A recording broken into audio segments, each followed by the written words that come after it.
What is a podcast? A miserable little pile of secrets.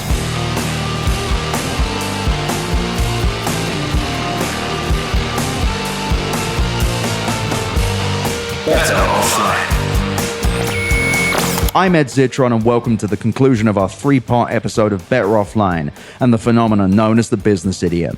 In the first episode, we met our first business idiot, the real prince of them, Satya Nadella, and talked about the origin of the business idiot and the rotten ideology that drives them. Then we talked about the enablers of the business idiots, particularly those in the media. In this episode, I want to tell you about where all this goes. Nothing I've said in this three-parter should suggest that the business idiot is weak. In fact, business idiots are in full control. We have too many managers, and our most powerful positions are valorized for not knowing stuff, for having a general view that we can take the big picture from, not realizing that the big picture is usually made up of lots of little brushstrokes.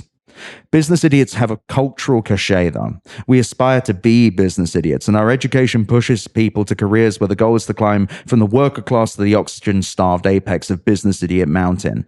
Yet there are eventually consequences for everything being controlled by business idiots. Our current society, an unfair, unjust one dominated by half-broken tech products that make their owners billions and that manipulate and mislead by design, is the real punishment wrought by growth. A brain-draining corporate society, one that leads it to doing illogical things and somehow making money doing so. It doesn't make any fucking sense that generative AI got this big. The returns aren't there, the outcomes aren't there, and any sensible society would have put a gun to ChatGPT's head and aggressively pulled the trigger. Generative AI is symbolic of the future of capitalism, one that celebrates mediocrity and costs billions of dollars, one that surrenders every human work the model can consume, and that accepts the destruction of our planet, all because everybody kind of agreed that this is what we're all doing now, with nobody able to give a convincing explanation of what that even is or why we're doing it.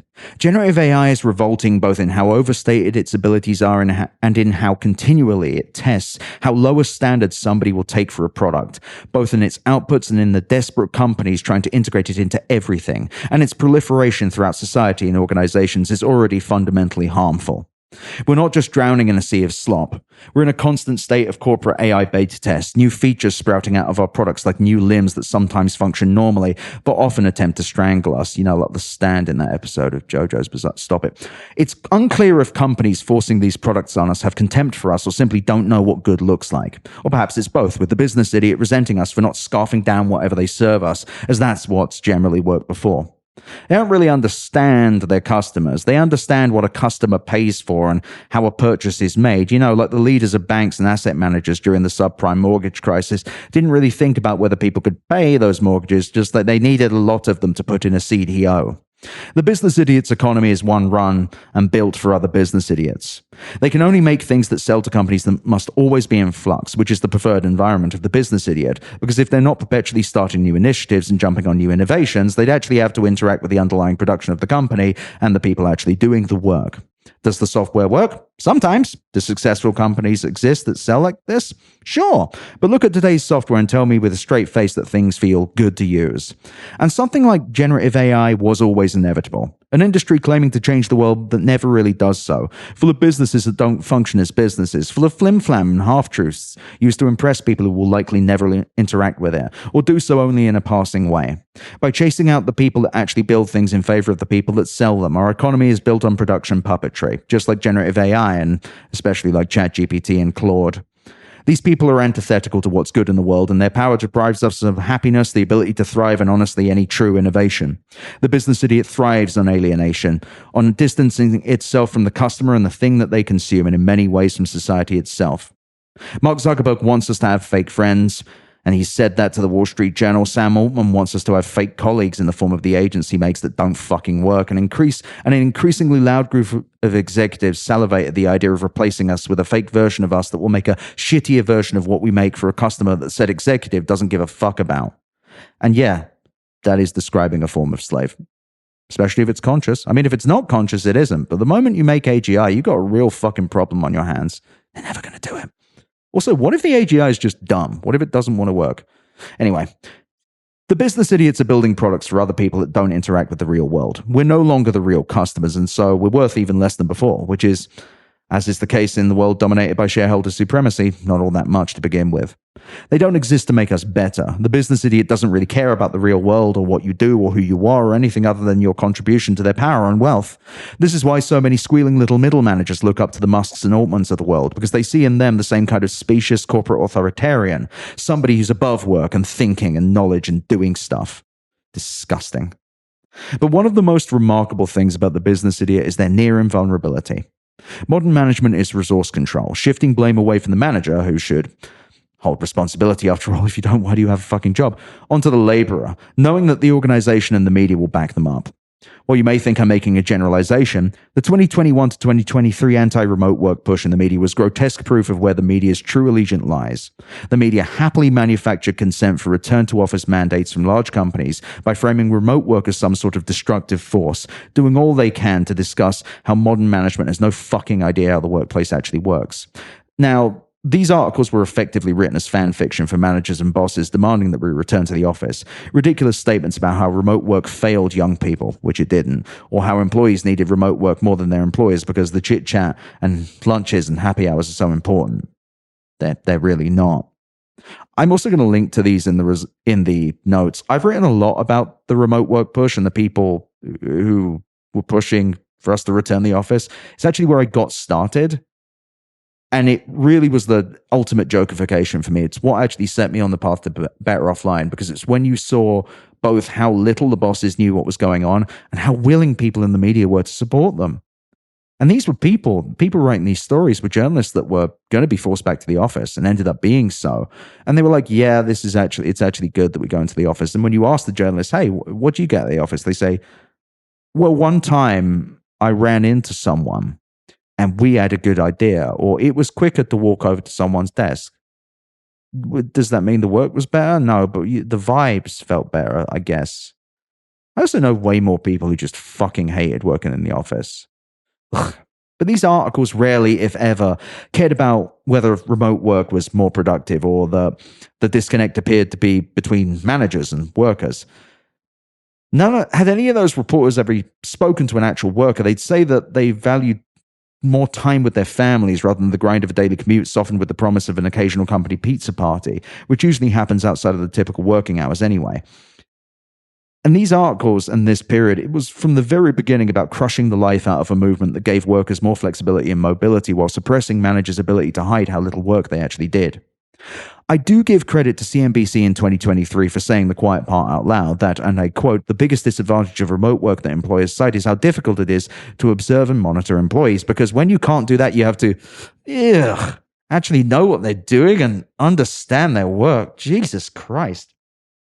You know what? I'm with the managers. How disgusting. But yet, higher up the chain, the invulnerability continues. CEOs may get fired. I mentioned it before. And more are getting fired than ever, it turns out. Although sadly not the ones we want.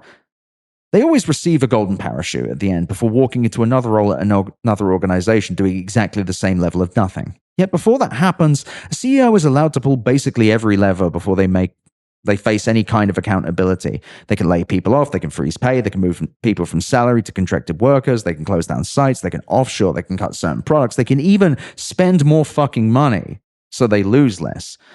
If you or I misallocated billions of dollars on stupid ideas, we'd be fired and we'd have real trouble finding more employment. We would be well known for our incompetence, and indeed we would be in real trouble, and there would be real problems finding more work if we were a big stupid piece of shit. Yet when CEOs do that, they get board placements, they get other positions, they can run companies dead into the ground. Let me give you an example. Microsoft CEO Satya Nadella said, and I quote, that the ultimate computer is the mixed reality world and that Microsoft would be inventing new computers and new computing in 2016, pushing his senior executives to tell reporters that HoloLens was Microsoft's next wave of computing in 2017, selling hundreds of millions of dollars worth of headsets to the military in 2019, then debuting HoloLens 2 at Build 2019 only for the on-stage demo to break in real time, calling for a referendum on capitalism in 2020, then saying he couldn't overstate the breakthrough of the metaverse in 2021. Now let's hear what Nadella had to say about it, and massive props to Preston Growler of Computer World for writing this piece. Nadella in that 2021 keynote made big promises. When we talk about the metaverse, we're describing both a new platform and a new application type, similar to how we talked about the web and websites in the early 90s. In a sense, the metaverse enables us to embed computing into the real world and to embed the real world into computing. Fucking what? Bringing real presence to any digital space. For years, we've talked about creating the digital representation of the world, but now we actually have the opportunity to go into that world and participate in it. I just want to be clear at this time, Microsoft had nothing of the sort. They had like websites, they had Microsoft Teams. They tried to claim Microsoft Teams was metaverse. Fucked up. And as Grella notes, Nadella made big promises, beefing up development in projects such as its mixed reality tool kit, MRTK, the virtual reality workspace project Allspace VR, which it bought back in 2017, its HoloLens virtual reality headset, and its industrial metaverse unit, among others, before firing all members of its industrial metaverse core team, along with those behind MRTK, and shutting down its Allspace VR in 2023, before discontinuing HoloLens 2 entirely in 2024. Guess that wasn't anything then, just, it's like a friend of yours is in a really chaotic relationship and they just the next day just act like it's not happening, or someone tells you they've had a big moment in their life and they just pretend it doesn't happen. Except it was hundreds of millions of dollars and tons of media coverage where people said, this is what Microsoft's doing next. This is what happened. It's so insane that happened. We really don't talk enough about how fucking insane the metaverse thing was. Just like a year or so where everyone just played make-believe. Completely insane. I, of course, was writing about it at the time and it was very fucking clear. And there were a few people that were negative as well. There were also some people who claimed they were negative who weren't. Their time will come. Now, Nadella was transparently copying Meta and Mark Zuckerberg's ridiculous metaverse play, and absolutely nothing happened to him as a result. The media, outlets like The Verge and independents like Ben Thompson, happily boosted the metaverse idea when it was announced and conveniently forgot about it the second that Microsoft and Meta wanted to talk about AI. No, really, both The Verge and Ben Thompson were ready and waiting to do literally the same interview but about a different subject. No consideration of what was previously said at all. A true business idiot never admits wrongdoing, and the more powerful the business idiot is, the more likely there are power structures that exist to avoid them having to do so. The media, captured by other business idiots, has become powerfully poisoned by power, deferring to its whims and ideals and treating CEOs with more respect, dignity, and intelligence than anyone who ever worked for them. When a big company decides they want to do artificial intelligence, the media's natural reaction is to ask how and why and write down the answer rather than to think about whether it's possible, or whether the company might profit, say, by increasing their shareholder price by having whatever they say printed ad verbatim. These people aren't challenged by the media or their employees because their employees are vulnerable all the time and often are encouraged to buy into whatever bullshit du jour there is, like hostages held captive until the media and corporate culture give them Stockholm syndrome. They're only challenged by shareholders who are agnostic about idiocy because it's not core to value in any meaningful sense, as we've seen with crypto, the metaverse, and AI. And shareholders will tolerate infinite levels of idiocy if it boosts the value of their holdings.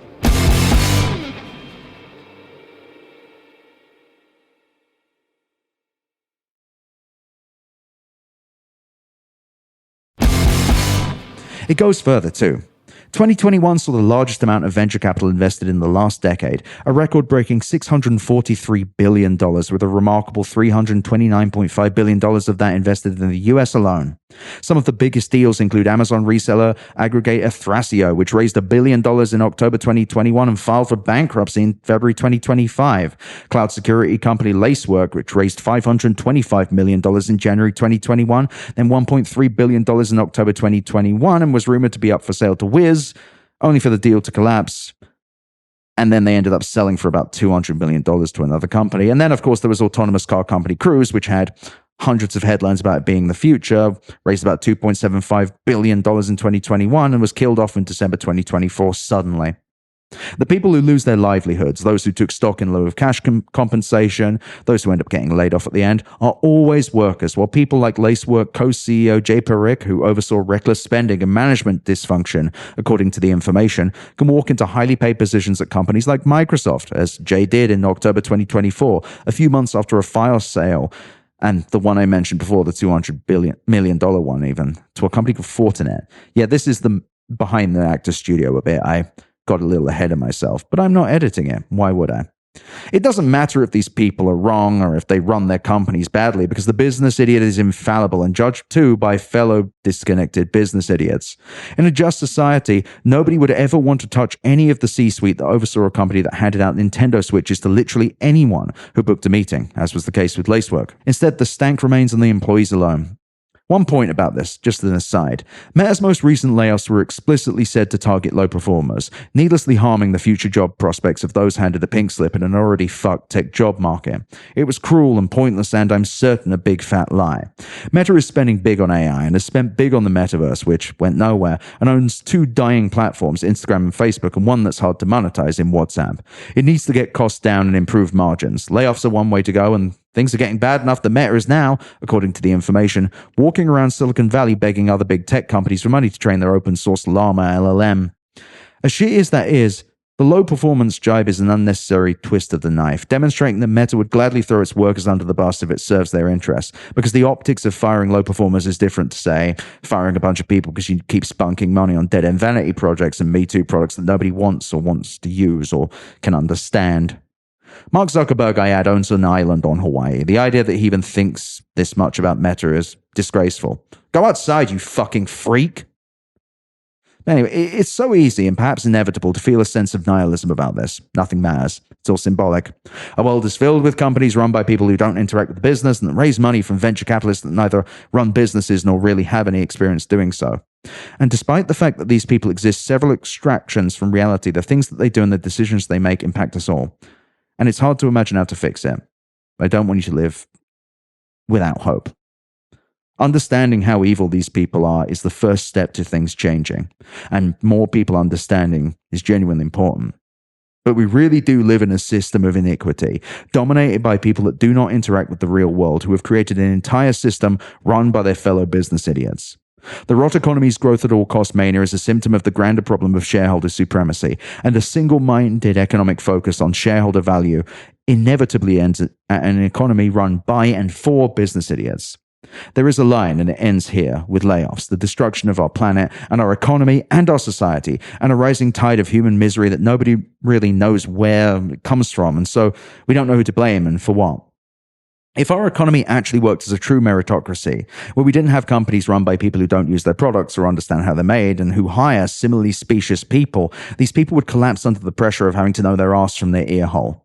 Yet none of this would be possible without their enabling layers, and those layers are teeming with both business idiots and those unfortunate enough to have learned from them. The tech media has enabled every single bubble without exception, accepting every single narrative fed to them by VCs and startups, with even critical reporters still accepting the lunacy of companies like OpenAI just because everyone else does too, and because the standard has been set of, if a company raises money, they're real. Let's be honest, when you remove all the money, our current tech industry is kind of a disgrace. Our economy is held up by Nvidia, a company that makes most of its money selling GPUs to other companies primarily so that they can start losing money selling software that might eventually make them money, just not today and they're not sure how. Nvidia is defined by massive peaks and valleys as it jumps on trends and bandwagons at the right time, despite knowing that these bandwagons always come to some sort of halt. The other companies feature Tesla, a meme stock car company with a deteriorating brand and a chief executive famous for his divorces from both reality and multiple women, along with a flagrant racism that may cost the company its life. A company that we're watching die in real time with a stagnant lineup and an actual fucking competition from companies that are spending on innovation. In Europe and elsewhere, Bid is eating Tesla's lunch, offering better products for half the price and with far less racism. And this is just the first big Chinese automotive brand to go global. Others, like Chery, are enjoying rapid growth outside of China because these cars are actually good and affordable, even when you factor in the things like tariffs. Hey, remember when Tesla fired all those people on its charging network, despite the fact that it's one of the most profitable and valuable parts of the business? And they went and had to hire them back because it turns out they actually needed them. This is a good example of managerial alienation, decisions made by non-workers, Elon Musk, who don't understand their customers, their businesses, or the work their employees do. And let's not forget about the Cybertruck, a monstrosity both in how it looks and how it's sold. And it's illegal to drive in the majority of developed countries because it's a death trap for drivers and pedestrians alike.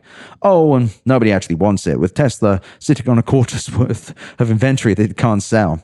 Elsewhere is Meta, a collapsing social network of 99% of its revenue based on an advertising model to an increasingly aged population and a monopoly so flagrantly abusive in its contempt for its customers that at times it's difficult to call Instagram or Facebook a social network. Mark Zuckerberg had to admit to the Senate Judiciary Committee that people don't use Facebook as a social network anymore. The reason why is because the platform is so fucking rotten, run by a company alienated from its user base. It's the decrepit product actively hostile to anybody trying to use it. And more fundamentally, what's the point of posting on Facebook if your friends won't see it because Meta's algorithm decided it wouldn't drive engagement? Meta is a monument to disconnection, a company that runs in counter to its own mission to connect people, run by Mark Zuckerberg, a man who hasn't had a good idea since he stole it from the Winkle brothers. I meant to say the Winklevoss brothers, but I'm actually going to keep it. The solution to all that ails him? Adding generative AI to every part of Meta, which, it was meant to do something other than burn $72 billion in capital expenditures in 2025, right? It isn't clear what was meant to happen, but the Wall Street Journal's Jeff Horwitz reports that Meta's AI chatbots are, and I quote, empowered to engage in romantic roleplay that can turn explicit, even with children. In a civil society, Zuckerberg would be ousted immediately for creating a pedophile chatbot. Instead, 4 days after the story ran, everyone cheered their better-than-expected earnings report. In Redmond, Microsoft sits atop multiple monopolies, using tariffs as a means to juice flailing Xbox revenue as it invests billions of dollars into OpenAI so that OpenAI can spend billions of dollars on cloud compute, losing billions of dollars in the process, requiring Microsoft to invest further money to keep them alive. All because Microsoft wanted generative AI in Bing. What a fucking waste. And they're also raising the costs of their Office suite too, which is only something they've been able to hold on to because of an underhanded bullshit fest from their antitrust trial from the 90s. Amazon lumbers listlessly through life, its giant labor-abusing machine shipping things overnight at whatever cost is necessary to crush the life out of any other possible source of commerce, its cloud services and storage arm unsure of who to copy next, dumping billions into Anthropic as a means of creating revenue for their dead-end products. Is it Microsoft? Is it Google? Who knows? Who knows what Amazon is anymore? But one analyst believes it's making $5 whole billion in revenue from AI in 2025. And you know how much they've put in capital expenditures this year? $105 billion in capital expenditures. There are slot machines with better ROI than this bullshit. Again, Amazon is a company that's totally exploitative of its customers, no longer acting as a platform that helps people find the shit they need, but directing them to products that pay the most for prime advertising real estate, no matter whether they're good or safe. Let's be clear. Amazon's recklessness will kill someone if it hasn't already. The products they allow on there are not safe. They do not give a fucking shit.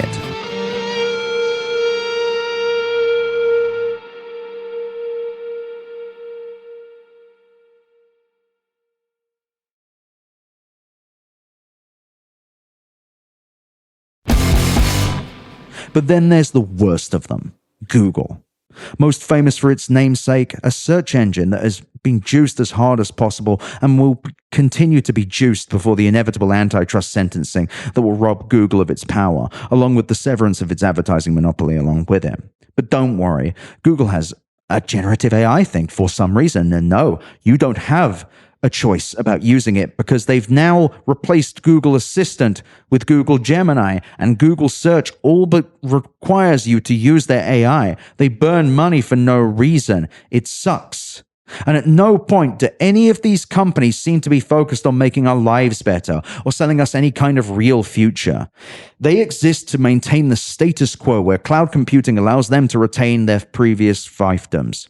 They're alienated from people, they're alienated from workers, they're alienated from consumers, and they're alienated from the world. They're deeply antisocial, they're narcissistic, they're sociopathic, and they're misanthropic, as demonstrated by Zuck's moronic AI social network comments. And AI is a symptom of a reckoning of this stupidity and hubris. They cut some more, and then they stagnated. Their hope is a product that will be adopted by billions of imaginary customers and companies and will allow them to cut further without becoming just a PO box and a domain name. We have to recognize that what we're seeing right now with generative AI isn't a fluke or a bug, but a feature of a system that's rapacious and short-term by its very nature and doesn't define value as we do, because value gets defined by a faceless shareholder as growth. The system can only exist with the contribution of the business idiot. These are the vanguard, the foot soldiers of this system, and a key reason why everything is so terrible all the time and why nothing seems to be getting better. Breaking from that status quo would require a level of bravery that they do not have, and perhaps isn't possible in the current economic system.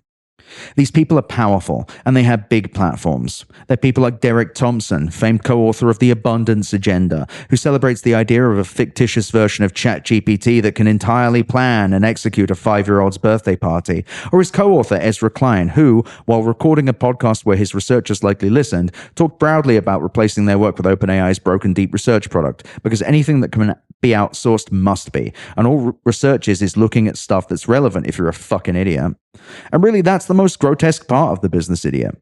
They see every part of our lives as a series of inputs and outputs. They boast about how many books they've read rather than the content of said books or the way they made them feel, about how many hours they work, even though they never, ever, ever work that many, about how high level they are in a video game they don't actually play, about the money they've raised and the scale they've raised it at, and about how expensive and fancy their kitchen gadgets are, even if they use the wrong oils. Everything is dominance, acquisition, growth, and possession over any lived experience, because their world is one where the journey does not matter, because their journeys are riddled with privilege and persecution of others in the pursuit of success. These people don't want to automate work, they want to automate existence. They fantasize about hitting a button and something happening, because experiencing, living, is beneath them, or at least your lives and your wants and your joys are. They don't want to plan their kids' birthday parties. They don't want to research things. They don't value culture or art or beauty. They want to skip to the end. They want to hit fast forward on anything, because human struggle is for the poor, the unworthy, and the uneducated. When you're steeped in privilege and have earned everything basically through a mixture of stolen labor and office pantomime, the idea of effort is always a negative. The process of creation, of affection, of love, of kindness, of using time not just for an action or output is disgusting to the business idiot, because those are the times that could be focused on themselves or some nebulous self-serving vision that is, when stripped back to its fundamental truth, either moronic or malevolent. They don't realize that you hire a worker not just for the output, but for their actual labor and their experience in creating that labor and their understanding of the world around it, which is why they don't see why it's so insulting to outsource their interactions with human beings. You'll notice that these people never bring up actual examples of automating actual work, the mind-numbing grunt work that we all face in the workplace, because they either don't really know what that is, or they don't really give a shit about what it is. Their problems are the things that frustrate them, like dealing with other people or existing outside of the gilded circles and of socialite fucks and plurocrats, or just things that are inevitable facets of working life, like reading an email. Your son's birthday party or a conflict with a friend can indeed be stressful, but these are not problems to be automated. These are the struggles that make us human, the things that make us grow, the things that make us who we are, which isn't a problem for anybody other than somebody who doesn't believe they need to change in any way. It's both powerful and powerless at the same time, a nihilistic way of seeing our lives as a collection of events we accept or dismiss like a system prompt, the desperate pursuit of such efficient living that you barely feel a thing until you die. I spent years talking about these people without giving them a name, because categorizing anything is difficult.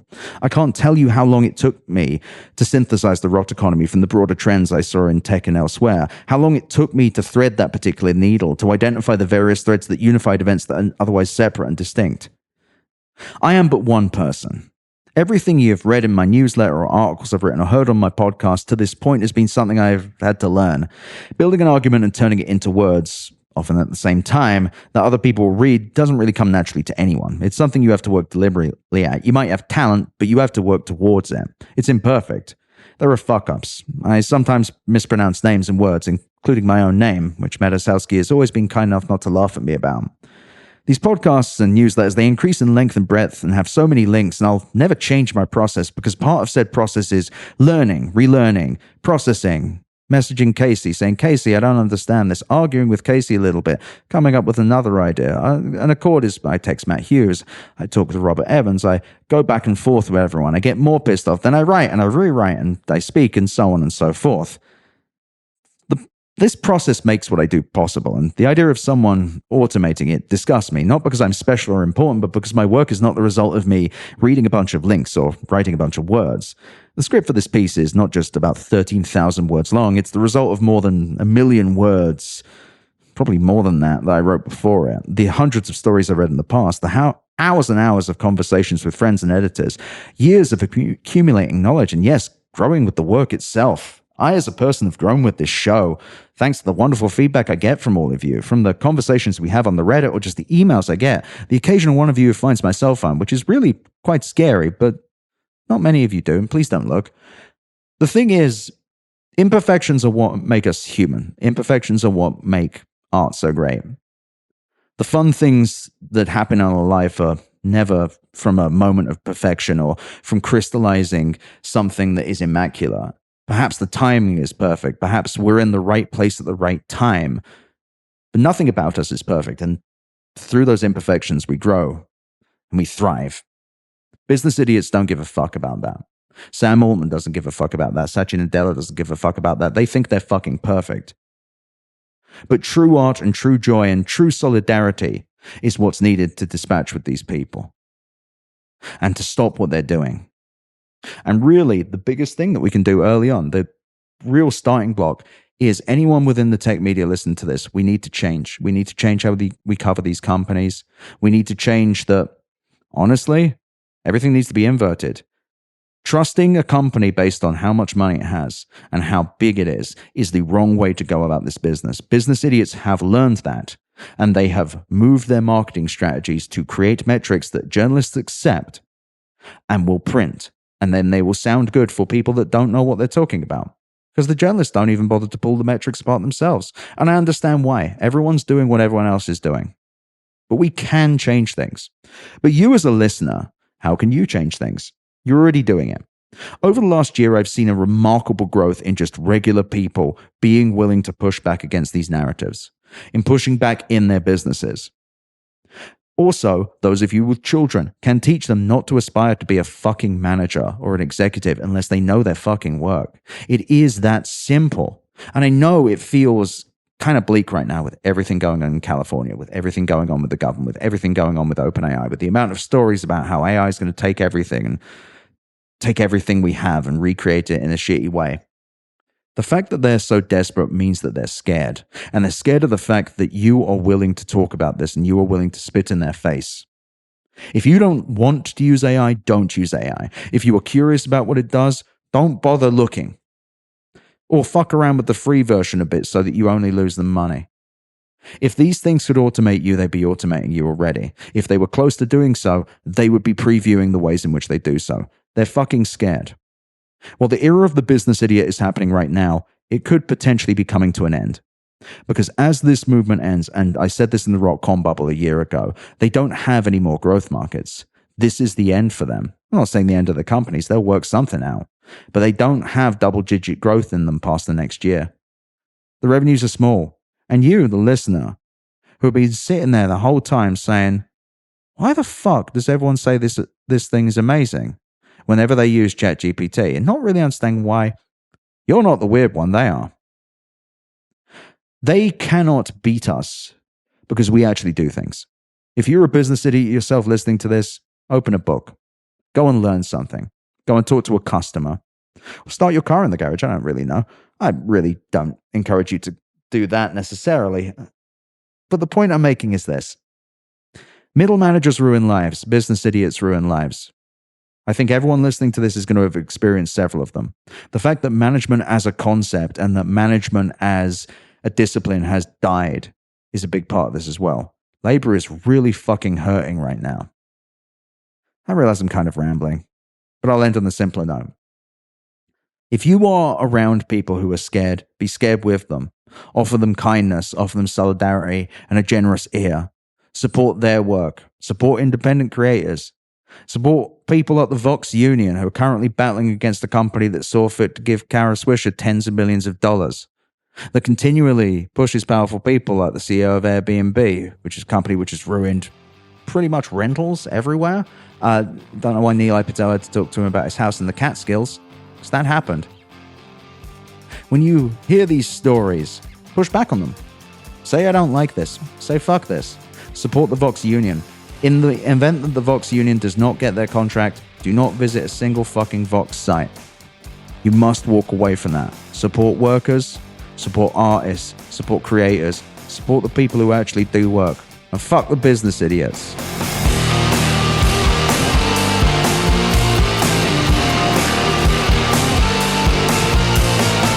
Thank you for listening to Better Offline. The editor and composer of the Better Offline theme song is Matt Osowski. You can check out more of his music and audio projects at matosowski.com. MATTOSOWSKI.com. You can email me at easy@betteroffline.com or visit betteroffline.com to find more podcast links and, of course, my newsletter. I also really recommend you go to chat.wheresyoured.at to visit the Discord and go to r/betteroffline to check out our Reddit. Thank you so much for listening. Better Offline is a production of Cool Zone Media. For more from Cool Zone Media, visit our website, coolzonemedia.com, or check us out on the iHeart Radio app, Apple Podcasts, or wherever you get your podcasts.